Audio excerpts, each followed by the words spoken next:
नमस्कार मित्रांनो, आजच्या या तासामध्ये आपण इंग्रजी विचारवंतांनी साहित्याची जी काही प्रयोजने सांगितलेली आहेत त्या प्रयोजनाविषयी आपण सविस्तर चर्चा करणार आहोत। त्यांनी सांगितलेली साहित्याची जी प्रयोजने आहेत त्या प्रयोजनाचा आपण इथे अभ्यास करणार आहोत। आपण या अगोदर भारतीय साहित्य विचारवंतांची जी साहित्याची प्रयोजने अभ्यासलेली आहेत त्यापेक्षा ही साहित्याची प्रयोजने वेगळी आहेत। काही प्रमाणात त्याच्यामध्ये साम्यही आढळतं, कारण काही प्रयोजने ही कशी आहेत तर भारतीय विचारवंतांच्या अनुषंगानेच आलेली आहेत, परंतु त्यामध्ये थोडं बहुत हे बदल आहे। त्यामुळे या प्रयोजनामध्ये आणि भारतीय साहित्य प्रयोजनामध्ये हे खूप बदल आहेत, त्याचं इथे आपल्याला अभ्यास करावा लागेल। आपण येथे जे आधुनिक विचारवंतांनी म्हणजेच भारतीय विचारवंतांच्या नंतरचे जे इंग्रजी विचारवंत आहेत त्या इंग्रजी विचारवंतांनी आपल्या साहित्याची जी प्रयोजने सांगितलेली आहेत त्या प्रयोजनाचा आपण येथे विचार करणार आहोत, कारण यांनी आपल्या परीने साहित्याची प्रयोजने ही मांडलेली आहेत। या प्रयोजनामध्ये त्यांनी विविध घटकांना काय केलेलं आहे, आपली वैचारिकता दाखवलेली आहे, कारण साहित्याच्या बाजूने त्यांनी आपली मतं येथे प्रकट केलेली आहेत। त्यामधलं सर्वात पहिलं जे प्रयोजन आहे ते प्रयोजन म्हणजे पलायनवाद। आता पलायनवाद हे जे प्रयोजन आहे हे प्रयोजन त्यांनी भारतीय जे विचारवंत आहेत म्हणजेच भरतमुनी या विचारवंतांच्या अनुषंगानेच ते प्रयोजन मांडलेलं आहे। म्हणजे याच्यामध्ये साम्य आढळतं, कारण भरतमुनी आणि पलायनवाद या जे प्रयोजन आहे या प्रयोजनामध्ये साम्यता आढळून येते। कारण आपण एखाद्या गोष्टीपासून पलायन करतो, म्हणजे पलायन कशाच्या दृष्टिकोनातून महत्त्वाचा आहे तर दुःख, येथे दुःखाला पलायनवाद या दृष्टिकोनातून सांगितलेला आहे। कारण मानव हा नेहमी दुःखापासून काय करत असतो तर पलायन करत असतो, म्हणजे त्यास दुःख नको असते। त्यामुळे येथे आपणास पलायनवाद हा दृष्टिकोन महत्त्वाचा आहे। कारण साहित्य कृतीमधून लेखकाला जेव्हा आपले जी अनुभवसृष्टी आहे तो अनुभवसृष्टी तो काय करत असतो, रेखाटत असतो। त्यामुळे लेखकाच्या दृष्टिकोनातून आलेली जी प्रतिमासृष्टी आहे त्याची जी वैचारिकता आहे ती वैचारिकता तो काय करत असतो, साहित्यामध्ये प्रकट करत असतो। म्हणजे त्याच्या दृष्टिकोनातून त्याचं साहित्य तो लिहित असतो, परंतु येथे पलायनवाद हा दृष्टिकोन महत्त्वाचा आहे। त्यामुळे जेव्हा वाचक हा आपल्या दुःखांपासून त्याला जे असणारे जे दुःख आहेत त्या दुःख शमवण्यासाठी तो काय करत असतो, साहित्याचं वाचन करत असतो। म्हणजे इथे तो काय करत असतो तर आपले दुःख शमवण्याचा प्रयत्न करत असतो, म्हणजे दुःख विसरण्याचा प्रयत्न करत असतो। कारण साहित्य कृतीमधून आपणास जर आनंद मिळत असेल तर वाचकाला असणारे जे दुःख आहे ते दुःख तो काही क्षणासाठी विसरतो, म्हणजे इथे तो आपल्या दुःखापासून काय करत असतो तर पलायन करत असतो। असं हे पलायनवाद हे प्रयोजन आपणास येथे सांगावं असं वाटतं, कारण हे आधुनिक विचारवंत म्हणजेच इंग्रजी विचारवंतांच्या अनुषंगानं हे विचार आलेला आहे, हे प्रयोजन आलेलं आहे। त्यानंतरचं आहे जिज्ञासा तृप्ती। जेव्हा आपण एखाद्या गोष्टीची माहिती मिळवण्यासाठी किंवा आपल्याला असणारी जी उत्कंठा आहे त्या उत्कंठेला आपण पूर्णत्वास नेण्यासाठी साहित्याचं काय करत असतो, वाचन करत असतो।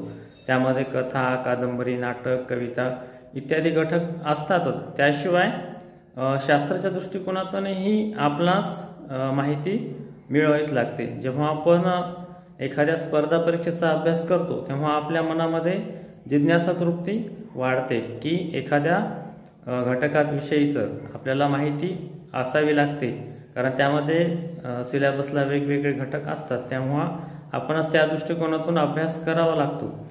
तेव्हा आपण काय करत असतो तर विविध पुस्तकांची माहिती मिळवत असतो, तेव्हाच आपणास त्याविषयीची माहिती मिळत असते आणि आपली जिज्ञासा तृप्ती ही पूर्ण होत असते। त्याशिवाय आपण साहित्यामधूनही जिज्ञासा तृप्ती ही आपल्या आपल्या पद्धतीने आपण काय करत असतो, पूर्ण करत असतो. काहींना कवितेमधून जिज्ञासा तृप्ती पूर्ण होते, काहींना कथेमधून, काहींना कादंबरीन. म्हणजे प्रत्येक घटक येथे प्रत्येक वाचकाच्या दृष्टिकोनातून महत्त्वाचा आहे. म्हणजे इथे वाचक हा महत्त्वाचा घटक आहे. कारण प्रत्येकाला आपापल्या परीने प्रत्येक साहित्य कृतीची आवड असते. तेव्हा तो काय करत असतो, आपल्या परीने आपली जी जिज्ञासा आहे ती जिज्ञासा तो पूर्ण करत असतो. म्हणजे इथे जेव्हा आपल्या मनामधील वेगवेगळ्या भावना आहेत त्या भावना तो काय करत असतो, तृप्त करत असतो. समजा एखाद्याला सुखी वातावरणामधले एखादं कथा किंवा कादंबरी आवडत असेल तर तो काय करत असतो, आनंद जीवनाचा इथे प्रत्यय आणून देत असतो. म्हणजे इथे त्यास आनंद मिळवण्याची जिज्ञासा पूर्ण होते. एखाद्याला भावनिकतेच्या दृष्टिकोनातून एखादं साहित्य आवडत असेल तर तो काय करेल, तर तिथे भावनिक जिज्ञासेच्या साह्याने तो काय करत असेल तर आपलं साहित्य वाचत असेल. म्हणजे इथे त्याची जिज्ञासा तृप्ती ही पूर्ण होते. येथे वाचक दृष्टिकोन महत्त्वाचा आहे, येथे लेखक दृष्टिकोन महत्त्वाचा नाही. कारण जिज्ञासा तृप्ती ही वाचकाच्या अनुषंगाने इथे अभिप्रेत आहे. त्यानंतरचं जे पुढचं जे प्रयोजन आहे तर ते आहे इच्छा पूर्ती. म्हणजे इच्छेची इथे पूर्ती होते. आता तुम्ही इथे म्हणसाल की इच्छा पूर्ती कसं काय, हे प्रयोजन कसं काय वापरलेलं आहे किंवा याचा उपयोग केलेला आहे. कारण इच्छापूर्ती हा दृष्टिकोन इथे महत्त्वाचा आहे. आजच्या कालखंडामध्ये आपण जर समजलं किंवा एखाद्या व्यक्तीला वाटलं की मला राजा व्हायचे, तर तो व्यक्ती राजा होणार नाही.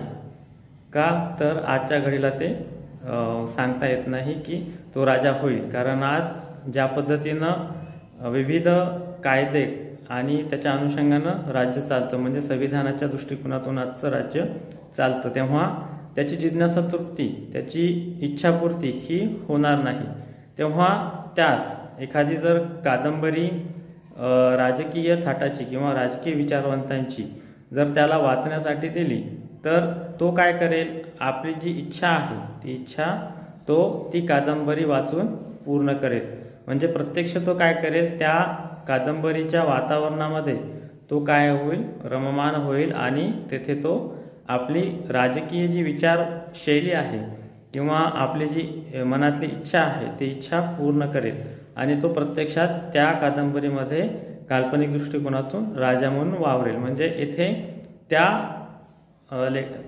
वाचकाच्या मनातील इच्छा ही पूर्ण होईल आणि त्यास आलेला जी इच्छापूर्तीची जी भावना आहे ती भावना इथे महत्त्वाची ठरते. त्यामुळे आधुनिक विचारवंतांनी सांगितलेली इच्छापूर्ती हे जे प्रयोजन आहे तर हे प्रयोजन आपणास या ठिकाणी महत्त्वाचे ठरते. त्यामधून आपणास साहित्य वाचल्यानंतर आपल्या मनामधल्या वेगवेगळ्या ज्या इच्छा आहेत, ज्या कल्पना आहेत, त्या कल्पना आपण परिपूर्ण करू शकतो. म्हणजे अशा दृष्टिकोनातून साहित्य आपणास या पातळीवरती नेऊन पोहोचतं. असं हे इच्छापूर्ती किंवा जिज्ञासा तृप्ती हे प्रयोजन आपणास उपयुक्त ठरतं. त्यानंतर पुढचे जे प्रयोजन आहे ते म्हणजे भावनेचे विरेचन. हे प्रयोजन ॲरिस्टॉटल यांनी सांगितलेले आहे. त्यांनी या प्रयोजनाला कॅथार्सिस असे नामविधान दिलेले आहे. कारण इंग्रजीमध्ये त्यास कॅथार्सिस असे म्हटलं जातं. कारण येथे त्यांनी साहित्यामधून भावनांचे किंवा मानवी मनामध्ये दाटलेल्या ज्या भावना आहेत त्या भावनांचे विरेचन कशा पद्धतीने होत असते याचे इथे त्यांनी काय केलं आहे तर आपल्या या प्रयोजनामधून विवेचन केलेले आहे. कारण लेखक आपल्या पातळीवरती जाऊन अनुभवांच्या साह्याने तो काय करत असतो, आपले अनुभव हे साहित्यामध्ये काय करत असतो, रेखाटत असतो. म्हणजे त्या पद्धतीचे ते साहित्य तो काय करत असतो, रेखाटत असतो. म्हणजे एका लेखकाकडून आलेले जे अनुभव आहेत हे अनुभव जेव्हा वाचक आपल्या परीने तो वाचत असतो तेव्हा त्यास काही क्षणासाठी आपण वेगळ्या अनुभवाच्या युगामध्ये आहोत किंवा अनुभवाच्या एका विशिष्ट वातावरणामध्ये आहोत असं वाटतं. तेव्हा वाचक वर्ग हा आपले जे दुःख आहे ते दुःख काय होतं तर तो विसरतो. म्हणजे येथे त्याची जी भावनिकता आहे ती भावनिकता दुःखाच्या दूर जाते. म्हणजे तो आनंदाचा काय करत असतो तर पुरेपूर उपयोग घेत असतो. म्हणजे इथे आनंद हा घटक महत्त्वाचा इथे सांगितलेला आहे. कारण प्रत्येक वाचकाला आपल्या साहित्यामधून आनंद आपणास अनुभवता यावा. कारण जेव्हा आपण जी साहित्यकृती वाचतोय त्या साहित्यकृतीमधून त्यास आनंद जर नाही मिळाला तर ती साहित्यकृती उत्कृष्ट नाही असं तो समजतो. कारण त्यास आनंद मिळणे हा येथे महत्त्वाचा मुद्दा आहे. तसेच आपणास असंही सांगता येतं की एखाद्या वेळेस एखादा व्यक्ती आजारी आहे आणि आजाराच्या कालखंडामध्ये त्यास वेगवेगळे दुःख आहे. कारण आजारी व्यक्तीला आजारपणामध्ये वेगवेगळ्या वेदना होतात, त्याला त्रास होतात. मग या त्रासामधून त्याला काही क्षण जर साहित्य वाचल्यामुळे त्यास विरंगुळा मिळाला आणि त्यामधून त्याचं जे दुःख आहे ते दुःख शमवलं गेलं. म्हणजेच काय होतं की त्याची जी भावना आहे ती भावना येथे दुःखाच्या पासून परावृत्त होते. म्हणजे तो आनंद घेतो. म्हणजेच त्याची जी आजारपण आहे ते आजारपण काही क्षण तो काय करत असतो तर शमवतो. म्हणजे तो भावनेचे दुःख या भावनेचे तो काय करत असतो विरेचन करतो आणि आनंदी वातावरणात तो काय असतो तर साहित्याच्या माध्यमामधून जात असतो. म्हणजे आनंद सृष्टीमध्ये तो आनंद घेत असतो. म्हणजे येथे भावनेचे विरेचन हे ॲरिस्टॉटल यांनी आपल्या कॅथार्सिस या विचाराच्या साहाय्याने काय केलं आहे तर प्रकट केलेलं आहे. इथे लेखक आणि वाचक या दोन्ही दृष्टिकोनातून हे जे प्रयोजन आहे हे सांगितले गेलेलं आहे.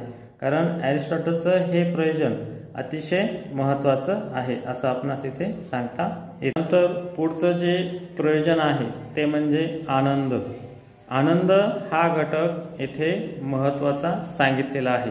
कारण साहित्य सृष्टीमध्ये आपणास जेव्हा आपण साहित्यकृतीचा वाचन करतो कारण त्यामुळे आपणास साहित्यकृतीमधून आनंद घेण्याचा विचार हा एकमेव अभिप्रेत असतो. कोणालाही वाटणार नाही की एखाद्या साहित्यकृतीमधून आपणास दुःख मिळावं. कारण दुःखामधूनही काही व्यक्तींना आनंद घेण्याची प्रवृत्ती असते. कारण भावनात्मक साहित्य पण मोठ्या प्रमाणात आहे.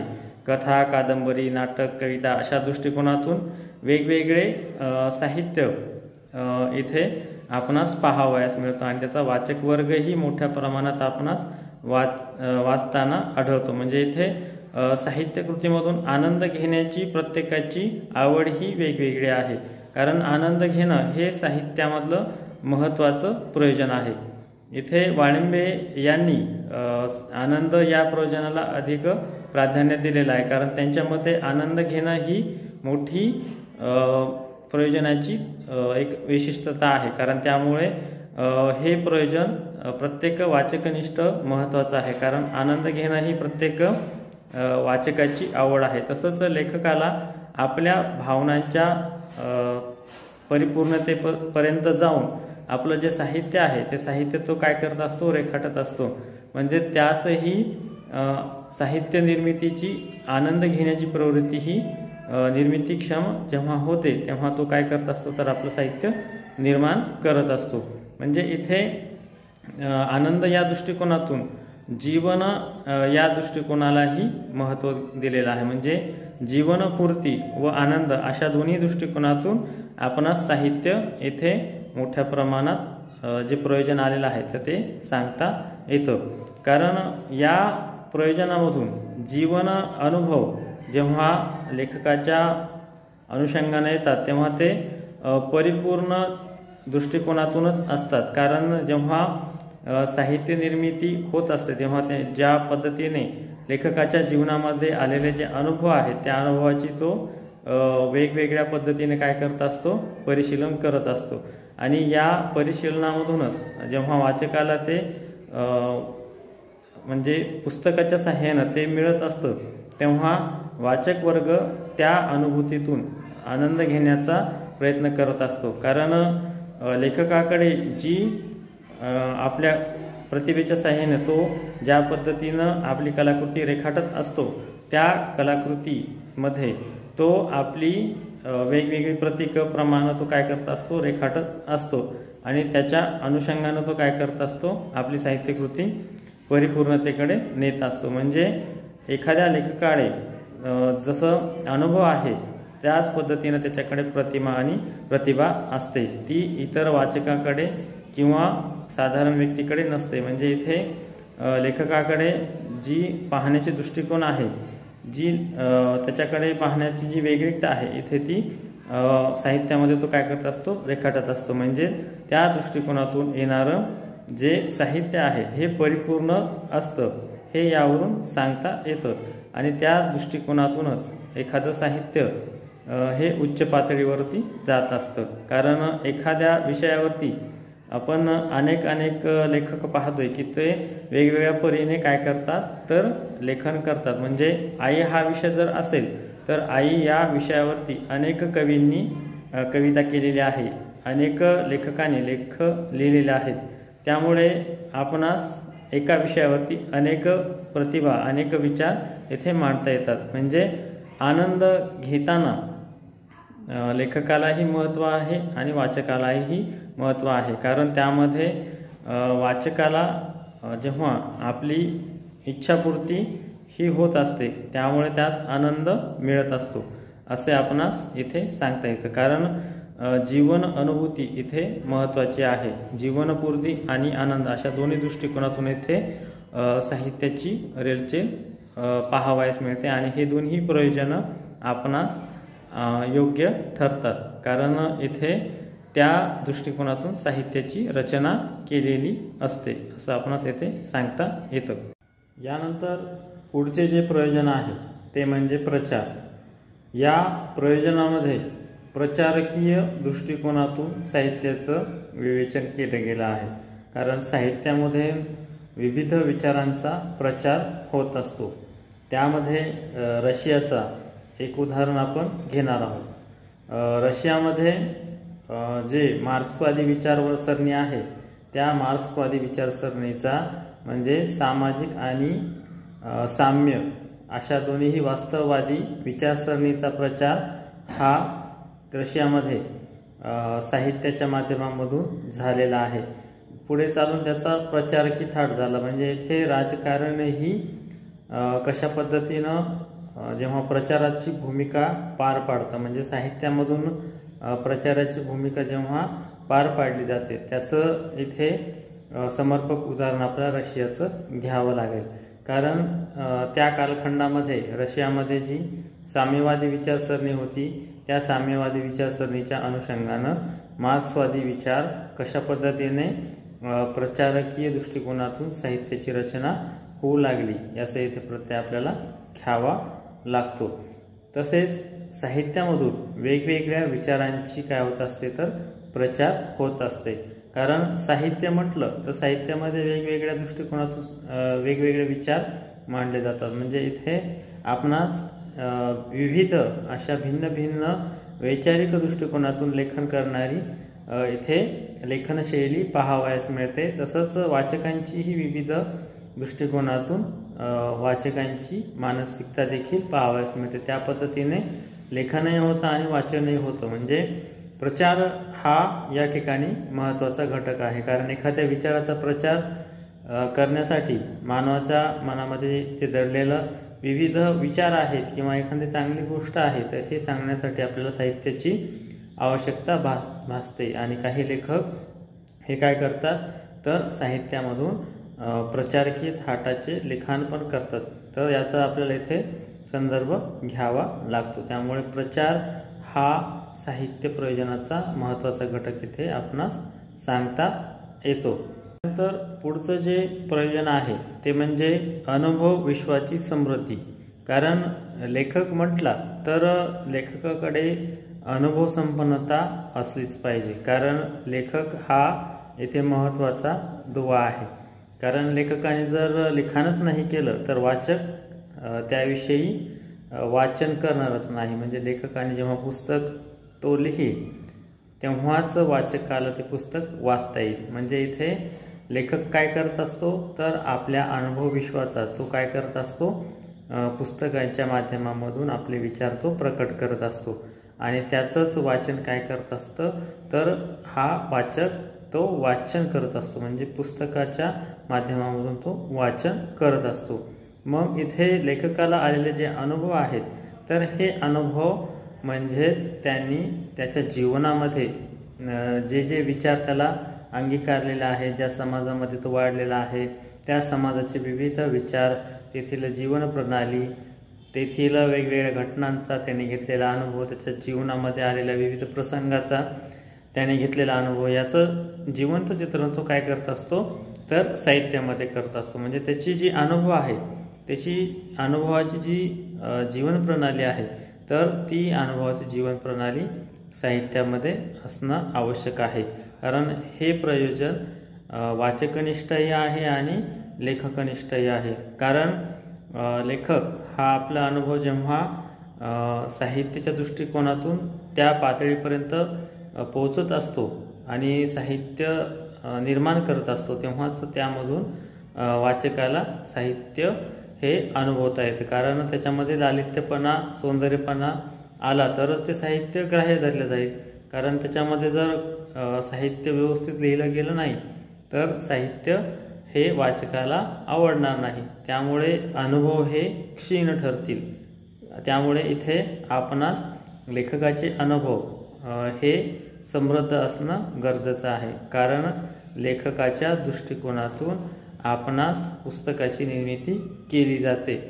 आता इथे आपण असे सांगता येईल की लेखकाची मानसिकता ही इथे महत्त्वाची आहे। कारण जेव्हा लेखक आपलं साहित्य लिहित असतो तेव्हा त्याच्या मनावरती जे जी प्रसंग आहेत, जे त्याच्या सामाजिक दृष्टिकोनातून जे वातावरण आहे त्या वातावरणाचा त्याच्या मनावरती पडलेला प्रभाव, या प्रभावातून त्यांची जी अनुभवसृष्टी आहे त्या अनुभवसृष्टीतून त्याने निर्माण केलेलं साहित्य विश्व, या साहित्य विश्वाचा त्याच्या मनावर पडलेला प्रभाव, यामुळे जे साहित्य तो निर्माण करेल ते साहित्य आपणास अनुभवाचे आहे। त्यामुळे वाचकालाही त्या पद्धतीची अनुभव क्षमता असणं गरजेचं आहे आणि वाचकालाही त्या पद्धतीची अनुभव क्षमता असणं गरजेचं आहे। म्हणजे दोघांनाही, वाचकालाही आणि लेखकालाही अनुभव क्षमता असणं गरजेचं आहे असं इथे आपणास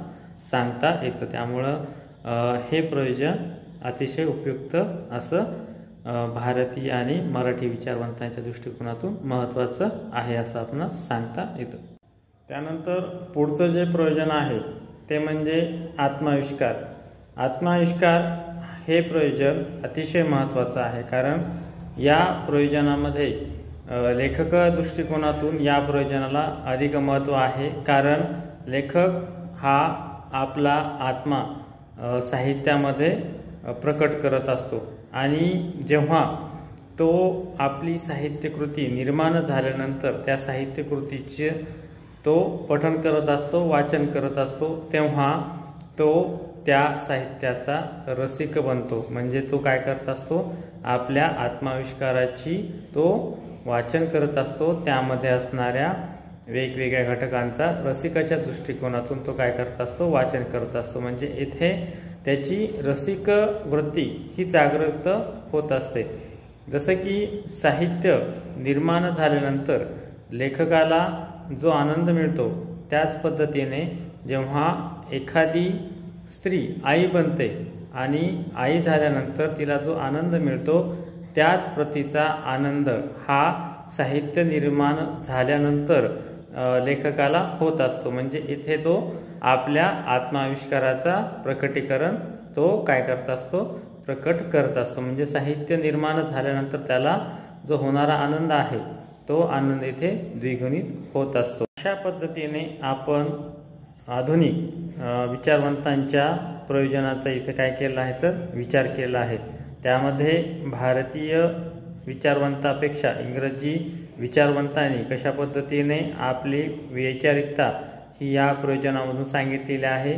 यामध्ये इंग्रजी आणि मराठी अशा दोन्हीही विचारवंतांची वैचारिकता इथे आपणास सांगितलेले आहे। त्यामुळे या ठिकाणी आपणास इंग्रजी आणि मराठी अशा दोन्ही प्रयोजनांचा आपण येथे समर्पकपणे अभ्यास केलेला आहे।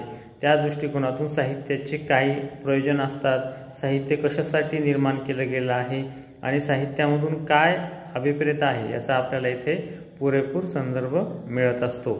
आजच्या तासामध्ये आपण एवढीच माहिती घेऊ आणि थांबू। धन्यवाद।